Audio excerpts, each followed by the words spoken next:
What if I told you that the reason you're stressed out is sitting in your living room right now? It's the clutter around you. I mean, we all have it, those random piles, the things you meant to put away, the toys that your kids took out but never put back, and the stuff you don't even remember bringing into the house. Your living room is supposed to be a place to relax, but if it's packed with visual noise and clutter, your brain never gets to take a break. But the good news is you don't need hours of organizing or fancy storage solutions. All you need are a few smart decluttering decisions, and you can make your space feel bigger, lighter, and instantly more peaceful. Clutter isn't just something you see, it's something you feel. As a realtor, I help people every day to prepare their homes for sale, and I've seen firsthand how emotional decluttering can be. In fact, some of my clients struggle more with the decluttering process and deciding what to keep than with selling the house itself. But even if you're not moving anytime soon, clearing the clutter will make your home feel bigger, calmer, and just better. So let's get started with 20 simple things you can clear from your living room right now. The first thing is old magazines and newspapers. Be honest, are you ever going to read these? Every month, new sales magazines come into my house. We've got the Costco magazine, CAA, the Lee Valley magazine here in Canada, and that's just the 3 that I can remember off the top of my head. I used to keep a stack of these magazines thinking I'd go back and maybe find some inspiration or recipes, but I never do. If it's more than a month old and you know you haven't touched it and aren't going to look at it, recycle it. The second one is worn out throw pillows.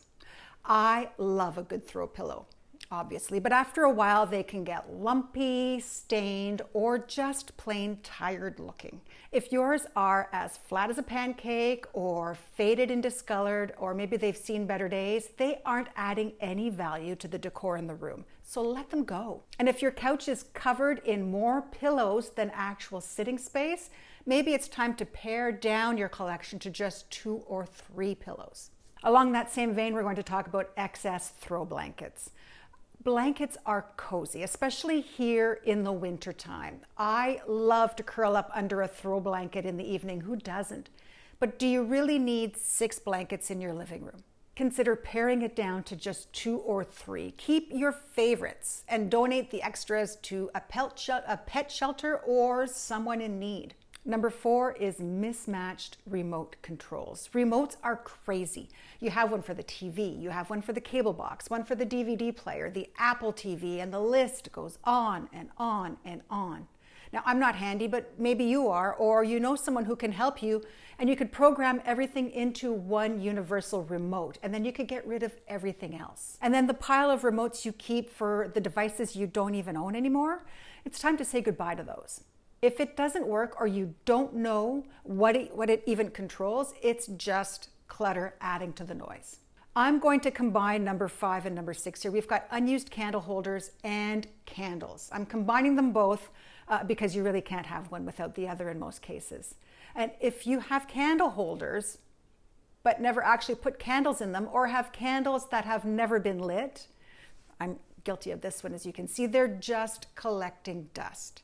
Either use them or donate them. And candles, maybe you relate to this one. I had a candle that I loved so much, I never burned it. It smelled so good, and I would just leave it in the room and sniff it every once in a while when I walked past. But over time, it got so dusty and sad looking that I eventually had to get rid of it. Or maybe it's the flip side, those jar candles that are those soy candles that smell so good, but they're burned down to just a puddle of wax in the bottom. You've seen them, you probably have them. They've got the black soot on the sides from lighting the candle over and over and over. If it's past its prime and it's done, replace it and recycle the jar. Bottom line here, if you aren't using it, let it go. And if it's all used up, get rid of it. The 6th item is old or damaged coasters. Does anyone even use coasters anymore? I bought a really cute set at a craft show that were made of hockey sticks, and I thought they fit our family vibe really, really well. And they are currently proudly displayed on my coffee table, and they get picked up every time I dust, and then I put them back down.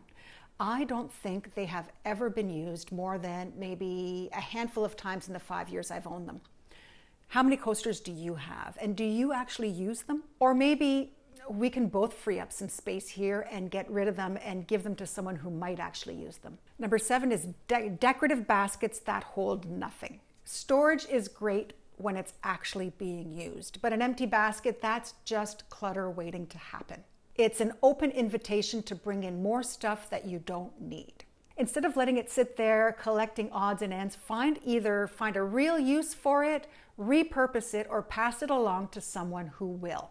Number 8 is books you'll never read again. This one is really tough for me. I've got a bookcase I'm working on, but if I'm being honest, some have just been sitting there for years. If you have books you won't reread, pass them on to a friend or a little free library in your community. I didn't know where to start with this one, so what I did was I limited myself to 5 books. I had to pull 5 books from the shelf that I knew I wouldn't read again and I could part with. Just 5 made it easier to let go because it was just a few books. And then I went back the next week and I did it again and again and again, week after week. And I've managed to get rid, you wouldn't maybe necessarily notice, but I've managed to get rid of a ton of books and I haven't missed a single one. Number 9 is unloved knickknacks. You know, the carved soapstone figurine from your sister's vacation or that Eiffel Tower souvenir your kids brought back. Cute, yes. Meaningful? Maybe, but maybe not. If it doesn't bring you joy or it's just a frustrating dust collector, clear it out. Your tastes will change over time and so should your decor. Number 10 is excess photo frames. Photos are wonderful, but too many frames can feel cluttered. You may not need to keep every milestone, family reunion, or vacation you've ever had on display. Keep the ones that truly make you smile and store or donate the rest of the frames. And consider changing the photos out every so often. I keep the old photos behind the new ones so that when I change them out, it's like taking a little trip down memory lane. I get to see how my life has changed over the years. Everyone knows that when it comes to selling your home, you should remove your personal photos. I mean, buyers do need to imagine themselves in your space. So when clients start to remove their family photos, they always find it so amazing at how much less cluttered their spaces feel. So even if you're not decluttering and cleaning up to move, reducing the number of photos you have on display and that visual clutter that you have can make your home feel more open and inviting. Number 11 is board games or puzzles with missing pieces. I mean, is there anything worse than getting halfway through a game night and realizing that a crucial piece of the board is missing? And it goes double for puzzles. When you're almost finished a puzzle and you realize that it's never going to be finished because there are a couple of pieces missing. It's heartbreaking. If it's incomplete and you know it, or you know that it's missing pieces, let it go. It's not doing anyone any good. It's just creating frustration in your life. Number 12 is random cords and chargers. Just like everyone, I have an entire drawer of mystery cords. And guess what? I rarely open the drawer and I never need those cords. If you don't know what it goes to, and you probably don't need it, and you likely already got rid of the item it was designed for in the first place. Let's talk about DVDs, CDs, or video games you no longer use. Don't quote me on this because I've been wrong before, but I doubt that DVDs and CDs are going to make a comeback the way that vinyl has. If you're not going to watch that DVD series or movie, or better yet, no longer own a DVD player, donate or recycle them. Some of those game consoles are made to become obsolete, so they may not even be compatible with today's games. Most everything is available on a streaming service now anyway, so just let them go. Throw rugs that won't lay flat. This one might be more dangerous than clutter. If the rug is constantly curling up on the edges or slipping around, it's more of a hazard than a decor piece. You can find a way to fix the problem, either use some carpet tape or those grippy rug pads that you put under the rug. But if you don't need or love the rug, consider letting it go. It might even open up the space and make it feel bigger. Bottom line, keep it safe. So if you don't need it, get rid of it and move on. Number 15 is furniture that doesn't serve a purpose. I've staged homes where removing just one unnecessary chair instantly made the space feel bigger. If it's not being used, it might actually be working against you. Like that little occasional table that just collects mail and random junk, but it serves no real purpose. If the piece isn't useful, it's just in the way. And the bonus is that getting rid of any horizontal surfaces can help keep clutter under control, since there's one less surface for things to collect and gather on. Number 16 is excess tissue boxes. Maybe it's just at my house, but you only need one tissue box in your living room. Extras are just adding unnecessary clutter. Unless you have a cold or flu, one box should be plenty to service an entire living room. And once you're feeling better, put the extras away in storage, not just left on the coffee table. Number 17 is outdated or broken electronics. Old laptops, DVD players, cell phones, the things you no longer use but you don't know how to dispose of. If it's collecting dust and not being used, recycle it. Check for community e-waste disposal days in your area so that you can do it safely. In our area, they happen every spring, and it's a great way to safely get rid of old batteries, old paint and electronics, all those hazardous things that you keep because you just don't know what to do with them.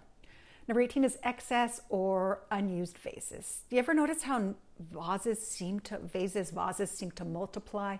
You get one with every flower delivery and maybe a few as gifts. And before you know it, you have an entire shelf dedicated to glass vases you never use. And you're likely reaching for the same one or two when you actually have fresh flowers, and the rest are just taking up space.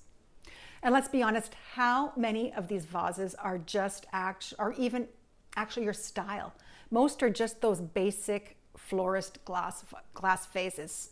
Some might be too big, some might be too small, some might just be nothing you'd ever display. So instead of letting them gather dust, donate them to a thrift store or a local florist, or even a community center that arranges flowers for hospitals or care homes.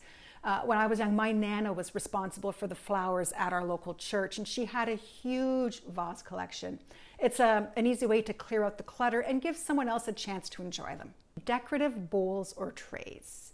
Yes, the decorative bowl. It's meant to be a statement piece, but in reality, it's just a magnet for randomness. The second you drop one stray paper clip or a single rogue hair tie in there, it's game over. That bowl is now a junk vortex. Here's the truth. An empty bowl is an open invitation for clutter. It's like it whispers, come on, just set your keys in here. Ooh, and that chapstick. And while you're at it, why not add yesterday's mail while you're at it? Before you know it, it's the unofficial storage unit for things you don't actually need or don't want to put away. So let's be intentional. If you love the bowl, use it with purpose, maybe for fresh fruit or decorative spheres or something that actually adds to your space. But if it's overflowing with receipts and spare change and an unexplainable amount of buttons, it's time to let it go. Decluttering your living room is a great start, but what about the rest of your home? This video is part of my Decluttering Room by Room series where we tackle every space in your house step by step. And trust me, you won't believe how much unnecessary stuff is hiding in your kitchen cabinets. So if you're ready to clear out even more space and create a home that feels lighter and more peaceful, click on the next video and let's keep going.